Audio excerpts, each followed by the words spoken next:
Hello, Selja. You have to be on. You have to be on video.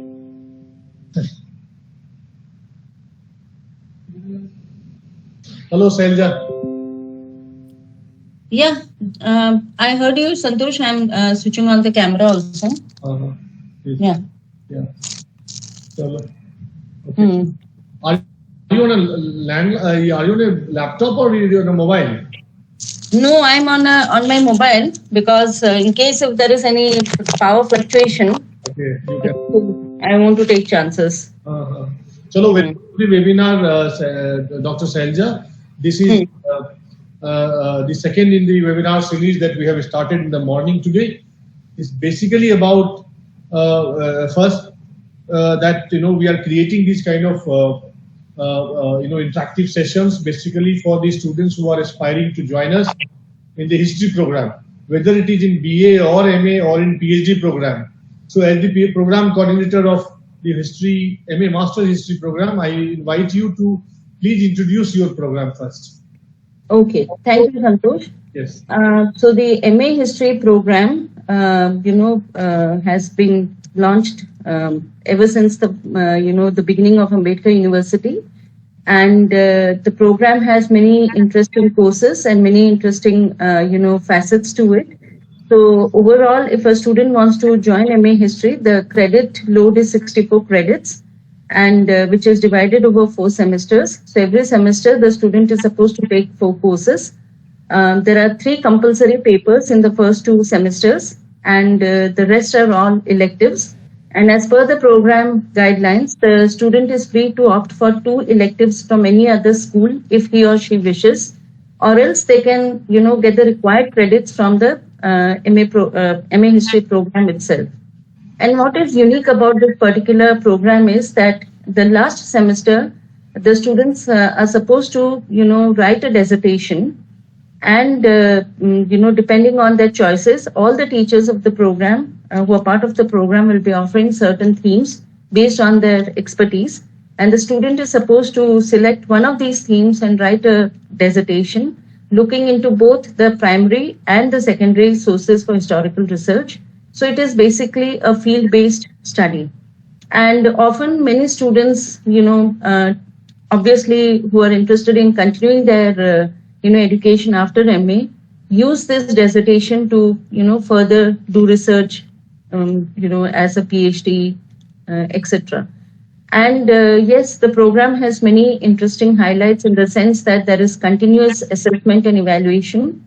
And, every year, some of the courses change depending on the faculties who are taking that particular paper. So the compulsory courses include, the problems of historical knowledge and the state in Indian history, which is taught in the first semester. And in the second semester, you have a compulsory course called Making of the Modern World. And in the third semester, there is a compulsory paper called the Power, Culture and Marginality. Apart from this, the rest are all electives. And in the final semester, there are only electives and the dissertation, which is of 8 credits. So this is how the program is divided. And if you look at the details given on the university website, where the history brochure is there, you'll find that there are many interesting courses, like, for example, oral epics in India, censorship and transgression in the 20th century in India. Then you have courses on labor and welfare. You have comparative history courses like, the Indian Ocean world, history of modern Japan, global environmental history, urbanization in India. These are some of the electives apart from the compulsory papers. And there are certain other courses which students would be very familiar with, like the national movement, communalism and partition in India. So obviously some are courses which, many students would be familiar right from the graduation. Some are entirely new in the sense the methodology, the pedagogy which is used, and the themes that these courses tackle are something which many other institutions don't offer. So that is something very unique to the history program. Yeah, Santosh. So Pelja, would you like to also say a little bit on BA program and also PhD program, for example? Because Okay. let me add that given the fact that all the teachers here, this is their hierarchical position, they teach all kinds of courses. Yeah, definitely. Yeah. Possibly, the most senior professor is teaching in a BA program. This probably happens only here in this university.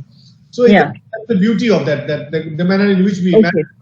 So would you like to say something about, say, for example, there are three components of our all programs like BA and the PhD.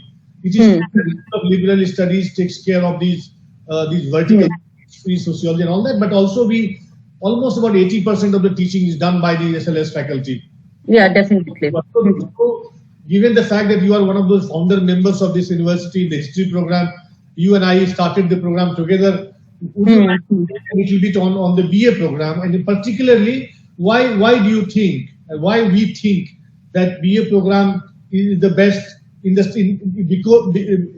comparison to the kind of choices that they have in other universities, for instance? Why students coming to American University for BA history? See, in AUD for the BA program, so as Dr. Santosh has pointed out, you have especially the School of Liberal Studies, which obviously also does the bulk of the teaching at the undergraduate level. So you have teachers who also take, parallel courses both at the BA and also at the PhD level. And in the at the BA level also, we have tried to devise, very interesting and interdisciplinary courses which students from various other disciplines will also be interested. So for example, there is a very popular course called Indian History through Literature, in which we talk about certain themes pertinent to history and how these themes have been explained by literary works. So this brings together perspectives both from history and from the field of literature. So not only Indian writing in, not only English literature, but also Indian writing in English and from various other, regional languages. So this is also very vibrant course.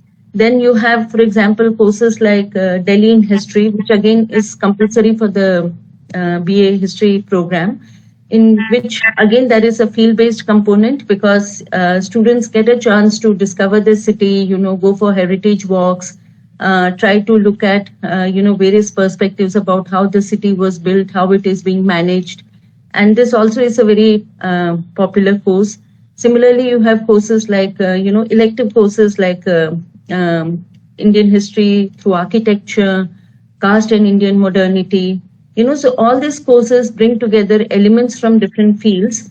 And these are apart from the, the core courses, the compulsory courses like, the making of modern India or medieval India, etc. So obvious, and what we have seen over the past few years is that for the elective courses, we get a very good number of students from other disciplines, those who haven't even studied history before, because they find that the field element as part of this course, makes it much more interesting. And, later on for the undergraduate program, my colleague, Dr. Yogesh Snehi, who's the program coordinator, he will be there with more details about the credits and, electives, etc., which is being offered. Now, coming to the PhD program, the history program for the history PhD program is divided into two parts. So one is obviously the research methods, which is compulsory as per the UGC guidelines. So for the first year, the students will be working on two research papers, which which is based on the themes that they have decided to work upon. And one semester will be spent on researching on the secondary literature, and the other will be on the primary sources. And apart from this, they will also do courses on South Asian historiography, on historiography at the global level, and all the colleagues of the Department of History, will be obviously taking classes depending on their research areas. So, you would be discussing about, for example, how environmental history should be researched, or again, how ethnographic methods or oral sources can be, used for historical research. And just now I saw that my colleague, Professor Sanjay has also joined. So Sanjay, why don't you share your insights about the BA and MA, history courses. I gave a brief introduction about the MA history courses, but you can add your own, insights for that. Can you hear me, Sanjay? I can hear you, and can you see me now? Yes. Yeah. Good afternoon, Sanjay. There was some problem earlier. I found the link, and so I have managed to join. Thank you very much for asking me to say something about our courses. So I'm sorry I missed your initial portion, so there might be a little bit of repetition, but I won't take long. We have to repeat ourselves.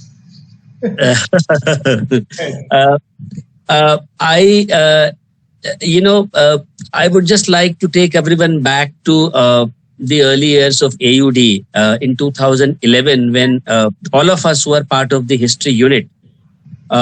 We joined Ambedkar University, and we actually brainstormed, Shailja, you will remember, all summer. And then from 2011, July, August onwards, we actually we put together programs, the undergraduate program, the postgraduate program, and then we used to have MPhil as well, MPhil, PhD, and everything. So one of the strengths of this, the history program, and in fact all the programs, is that they've been thought through till the highest stage. So at the undergraduate level, we put together a whole set of courses. Some of them are core courses, a large number of electives, and as the USP of AUD undergraduate programs is, I mean, we encourage and we try and implement this whole idea of interdisciplinarity. So students have to actually do several courses which add value to their degree.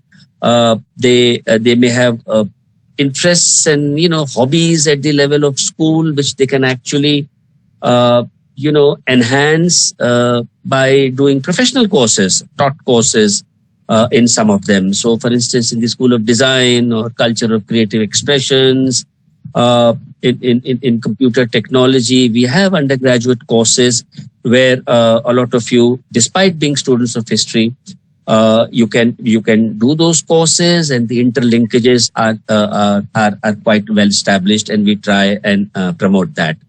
When we put together our BA program, many of us had actually taught in undergraduate colleges of Delhi University, outside Delhi as well. We had experience of undergraduate teaching. So we brought that experience, and we designed our courses in a manner so as not to just replicate what other universities do, with due respect to them. Our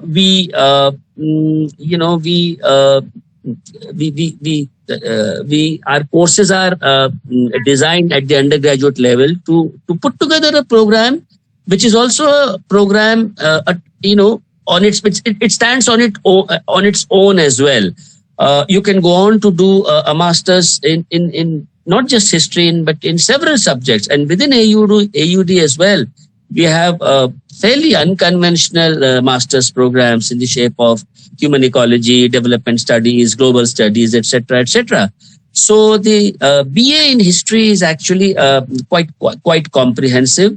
It trains you in your basic analytical abilities and your abilities to understand concepts, apply them in the discipline, and we train you in social sciences so that you are both trained in the theoretical dimensions of things. Your understanding of larger society hopefully becomes much more nuanced. You approach things in a much more sensitive manner. At the same time, it's a training in scientific inquiry, critical engagement. I know these may be sounding big words, but you know, we've tried our best in the past decade or so to practice these things as perhaps it has been explained to you. Our undergraduate programs, most of the courses have field work or learning outside class or through projects built into them. Some of this took a hit during the COVID period, but I think we are now back on the rails. And many of our courses, I'll give you one example. For instance, is a course we have on. It's called Delhi in History, which actually not just familiarizes with you with the city's past. In fact, it's many pasts. And at the same time, you go out, you discover the city, you do small projects, you talk to people, you can do audio visual projects, and all this is meant to just enhance your learning and make it exciting as well. On the other hand, we do have standard, what are courses in Indian history, in European history. But when I say standard, it doesn't mean that it's just rote learning or you could just get it from the net or in coaching institutes or in any other university.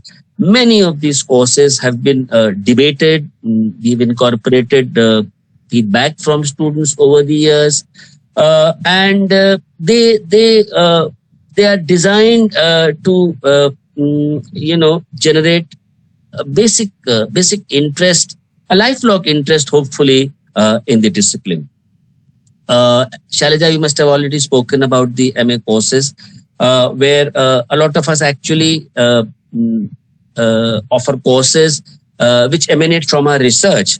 Well, one of the things which I must add about AUD, which is special, say unlike Delhi University, or JNU, well, JNU doesn't have undergraduate courses in many of the social sciences disciplines, is that, many of us who are senior, let me put it this way, we've spent decades in our discipline, teaching, researching, but we are committed to undergraduate teaching. So you get to be taught by fairly senior professors, who many of us are kind of recognized in our area.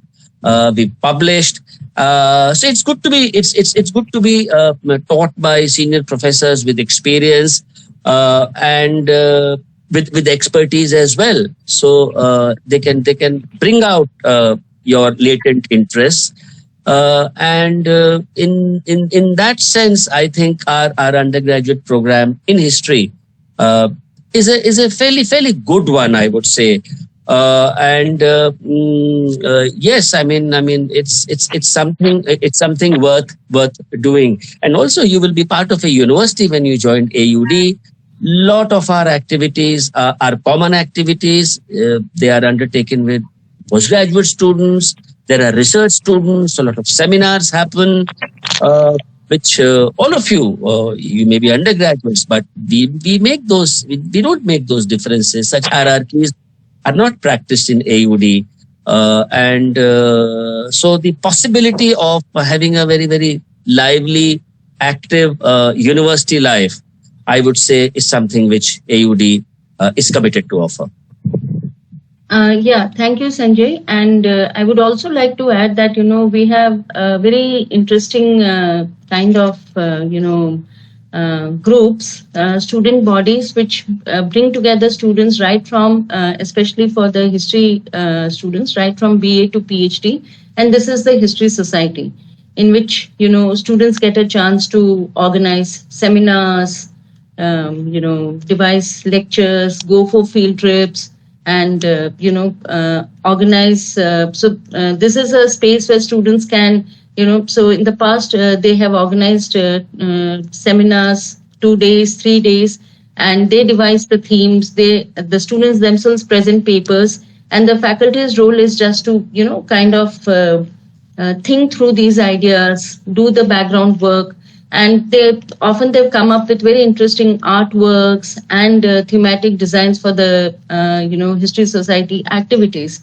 And apart from this, and I'm sure this is common for the entire university, so we have the SFCs, the student faculty committees, where the students can bring their grievances before the faculty, whether it is related to the classroom or to the general administration, etc., etc. And another very interesting feature about AUD is that obviously all the students, they have a designated mentor.